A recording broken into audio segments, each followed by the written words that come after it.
ભલે નિકાઉલા બધા સારા છે, સબ ઠીક ઠાક. એ આજે છે ને મંડે છે હે ને. અચ્છા, હવે કાલે છે ને એક પોસ્ટ મૂકેલી હતી પેલું મારા ફ્રેન્ડની. અલ્હમ્દુલિલ્લાહ. તો ફ્રેન્ડ છે ને મારા બધા શું કહે જાની ફ્રેન્ડો છે, જાની ફ્રેન્ડ. એક બાજુ હવે જાની દુશ્મન આવે તો મારા છે ને જાની ફ્રેન્ડો છે. કેવા ફ્રેન્ડો છે? જી જાની ફ્રેન્ડ, એમ જાની દોસ્ત. જાની દોસ્ત કે ને તેવા અલ્હમ્દુલિલ્લાહ મોકો પડે ને તો તે જાની દોસ્તનું બધું એ લોકોનો બી ઇન્ટ્રો કરાવવા ઇન્શાલ્લાહ બીજા બી હે ને. તો ઇરફાનભાઈનું પોસ્ટ આવેલી ને તો તેમાં કોમેન્ટ આવેલી, 2-4 કોમેન્ટ આવેલી. GMZ એટલે કોણ ખબર? એ છે ને આમીના ઉગ્રાડા, મારી મોટી બેન, મારાથી મોટી. અમે 7 ભાઈ બહેન ને ઇન્ટ્રોડ્યુસિંગ ચાલુ છે. અમે 7 ભાઈ બહેન ને તો તેમાંથી હું છેલ્લો, બધાથી છેલ્લો. અચ્છા, તો મારાથી મોટી બેન સુબ્બી કે એને બધા હે ને. તો તે ઝામ્બિયામાં છે, એની છોકરી સાઉથ આફ્રિકામાં છે.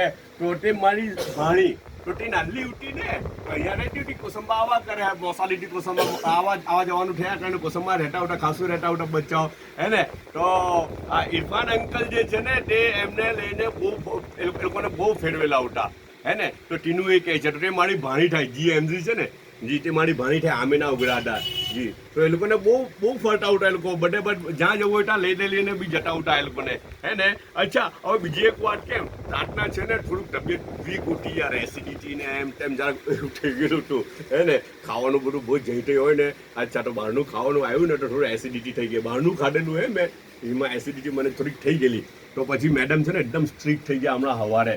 હું ખબર એકદમ કડક ઓર્ડર કર્યો કે કોઈ મસાલાવાળું એમ કે એવું કંઈ એની બીજું કંઈ એમ કે સ્પેશિયલ નાસ્તો નથી બનાવવાનો એમ કે હું સીધું સાદું આપો, સિમ્પલ આપો.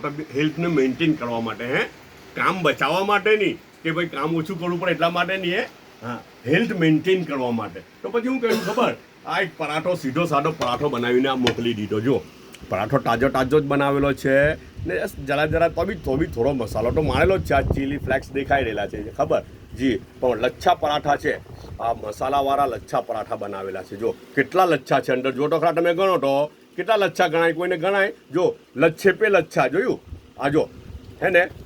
આટલા ભારે લચ્છા પરાઠા ઘરમાં બનાવે એ લોકો. આ તમે ચેક તો કરો, આ સ્પ્રિંગ જેવું લાગે અંદરથી તો બધું હે ને. આ બનાવેલું છે. હવે ટેસ્ટ તો કોણ જાણે કેવું લાગે, સારો જ હોય ટેસ્ટ તો હે ને. આ બાજુ કસ્ટમર બી આવીને ઊભા રહી ગયેલા છે ને, 2 કેળા મોકલેલા છે ને 1 ચાયનો કપ છે. ઓકે, બધા પોતાનો ખ્યાલ કરજો પાછા.